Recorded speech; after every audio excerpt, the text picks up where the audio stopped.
Bonjour. Aujourd'hui, on plonge dans des extraits d'une publication assez marquante, Planète. Ça date, je crois, du début des années 60. Oui, c'est ça. Et ça brasse énormément de sujets. La science, l'art, la psycho, enfin un vrai foisonnement. Absolument.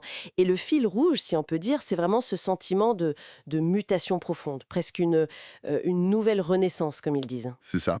Les auteurs, en fait, ils explorent comment toutes ces nouvelles connaissances, et puis l'histoire qui s'accélère, comment tout ça vient bousculer notre vision du monde.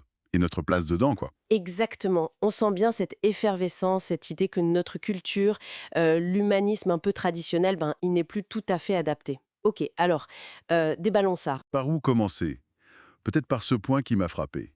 L'idée que les frontières entre les disciplines, elles s'effondrent un peu. Le physicien qui va chez le biologiste chez le sociologue. Oui, tout à fait. Les textes parlent d'une ère de convergence. C'est très net. Ils soulignent que la spécialisation à outrance, bon, c'était peut-être utile au 19e siècle, mais là, ça devient dangereux. Ah oui, bah oui, l'exemple de Marie Curie est terrible, non? Elle meurt empoisonnée par les substances qu'elle a découvertes. Pourquoi? Parce qu'elle en ignorait les conséquences biologiques. Le cloisonnement, en somme. Exactement. Le danger du cloisonnement. Quand la science devient si puissante, si matérielle, il faut une vision d'ensemble. C'est indispensable. Et cette interconnexion, ça mène aussi à des questions vertigineuses sur nous, sur l'humanité. Ah ouais, carrément. Les textes osent demander est-ce que l'homme est vraiment le sommet de l'évolution?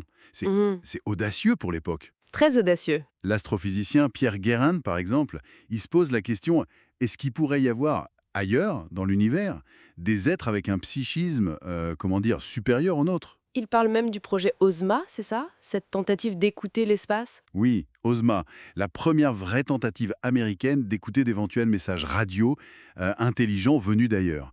L'idée derrière tout ça, c'est de nous décentrer. Sortir de l'anthropocentrisme. Voilà.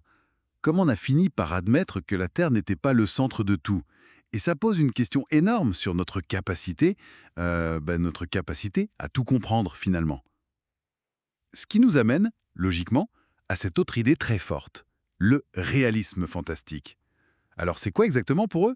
Ce n'est pas le fantastique des contes de fées, j'imagine. Non, non, pas du tout. Le fantastique ici, ce serait plutôt la réalité elle-même. Mais la réalité vue directement, sans les filtres, sans les préjugés habituels. La réalité brute en quelque sorte. C'est un peu ça. Il cite Teilhard de Chardin. Seul le fantastique a des chances d'être vrai. Ou Oppenheimer. Combien profonde est l'étrangeté du monde. Ou Haldane aussi, non? La réalité est plus fantastique que tout ce qu'on peut imaginer. Exactement. Donc le vrai réalisme, le réalisme profond, il passerait par ce fantastique que la science nous révèle, l'étrangeté fondamentale du monde. Et ça, on le retrouve dans la littérature. Il cite Lovecraft, je crois. Oui, Lovecraft est cité pour cette exploration du cosmos, de sa grandeur, de son immensité, de son indifférence à une échelle qui nous dépasse complètement. Non humaine. Et cette exploration du réel, de l'étrange, elle touche aussi directement la conscience humaine, non? Tout à fait. C'est une période où on voit un intérêt renouvelé pour des domaines qui touchent à la conscience, voire à sa manipulation. Comme l'hypnose. L'hypnose, par exemple, on ne la présente pas comme une nouveauté, mais comme une technique très ancienne, millénaire, qu'on redécouvre, capable d'inhiber la douleur ou au contraire de suractiver les sens de façon assez incroyable. Et puis, il y a aussi l'émergence de la psychochimie. Ça, c'est peut-être plus inquiétant. Ah oui, là on touche à quelque chose de différent. Les textes décrivent des expériences, cette opération folie douce menée sur des soldats américains. Avec des drogues capables d'annihiler la volonté, de créer des sortes de zombies, comme ils disent, hein. Oui, ou à l'inverse, de provoquer une confiance en soi, mais une confiance délirante, mégalomaniaque.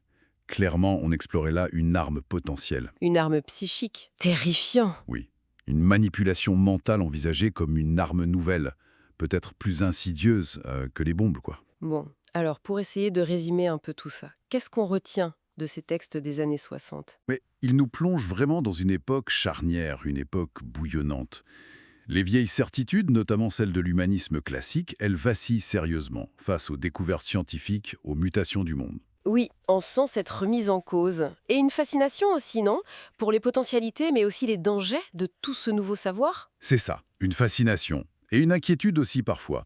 C'est une quête pour essayer de comprendre une réalité qui apparaît soudain beaucoup plus vaste, plus complexe et fondamentalement plus étrange qu'on ne le pensait. La convergence des savoirs, l'exploration du cosmos, celle de la psyché, tout semble pointer vers un changement de paradigme en fait. Exactement.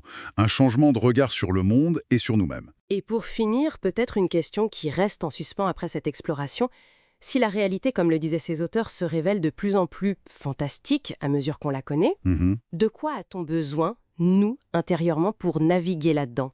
Est-ce qu'il faut, comme disait Oppenheimer, développer une intelligence plus subtile pour faire face à cette complexité croissante? C'est une excellente question. Pour réfléchir, oui. Une intelligence plus subtile, peut-être plus intuitive aussi. Qui sait?